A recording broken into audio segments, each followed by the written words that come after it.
क्या करो মুড়ি খাচ্ছ তুমি? ওই যে নিচে ফেলেছো কেন? এই যে ফেলেছো কেন এখানে? কেন ফেলেছো? খাও, মুড়ি খাও। মুড়ি ভালো লাগে তোমার? তাই? কত ভালো লাগে? কত ভালো? বলি বাবু, কত ভালো লাগে? আমাকে দেবে? দাও একটু। হাতে দেবে না?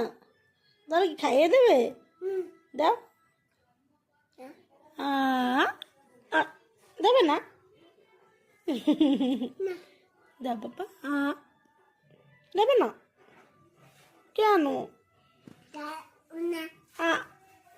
বুঝতে পারছো আমার সাথে কেন?